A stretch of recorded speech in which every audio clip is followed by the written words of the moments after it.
Boxo breakdown. This is a hot topic. Yes, it is. Jordon Smith crashes again. Not sure what the diagnosis is, but should he have been?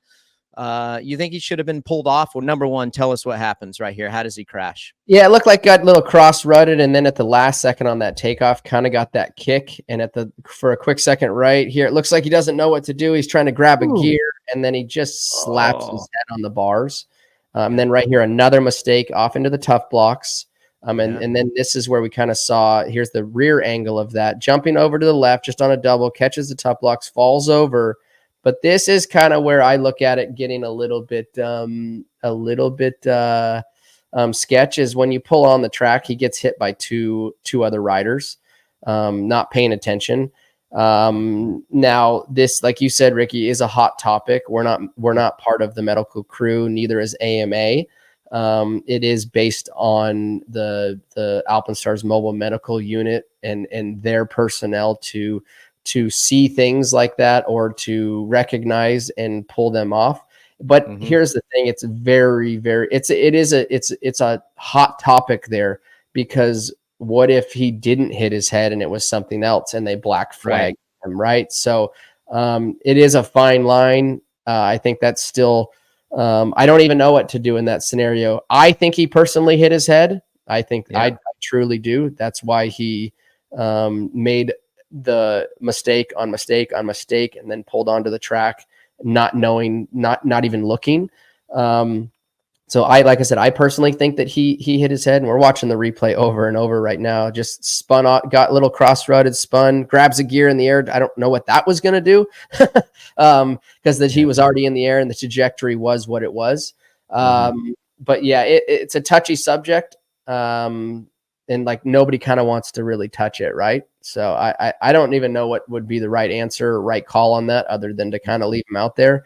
I do think he was, that could have been a lot worse, pulling onto the track. Luckily, he just got the front wheel clipped twice and fell back over. It wasn't anything catastrophic. I'm reading his Instagram post. He says, well, not the night we wanted, clearly. Everything was good until it wasn't. Got cross-rutted, just like you said, and came up short on the triple in the rhythm section. Knocked the breath out of myself, the worst I've ever had. Because you can see he hits that robo-cam. So that's probably, or maybe when he hit his chest. Couldn't breathe for about 30 seconds. And when I got back on my bike, the bars were really twisted and was extremely hard to ride in the ruts to finish the race. The Alpinestars medical team pulled me in after the race to check for concussion symptoms, even though I did not feel like I hit my head at all. I know it looked like I possibly hit my head during the crash, but my stomach and chest took the whole impact. I passed the concussion testing with no symptoms at all. All I can say is I'm happy I'm healthy enough to go race next weekend. Racing has some serious ups and downs, and this is just a small bump in the road. I will always give everything I've got while I'm on the track and try to do the best I can for myself and my team. Thanks, everyone. So good that he's I'm pumped that he's okay. I go back to, and he posted it on his story yesterday, and unfortunately it's been 24 hours, so I can't pull his story up, but I'm guessing he was getting hammered about why, when he pulled back onto the track, he didn't look, and he explained why he didn't look. And we're watching the replay. This will be when he slowly gets back onto the track. And that's where I was confused. He said something about he had to get the bike back into gear or what have you for something. I can't remember exactly what it was. And when I was reading, I'm like, it just doesn't make sense. Like, I think, so we're watching it. The reason that I'm stumbling right here and not saying anything, because I'm just trying to take everything into consideration. Unless so this is the way I look at it. And again, Monday morning QB in it. Unless your clutches broke off and you can't get, you don't have time to look or whatever that might be. I don't know. I still think you stop, you pause, and you look to see if there's people coming onto the track.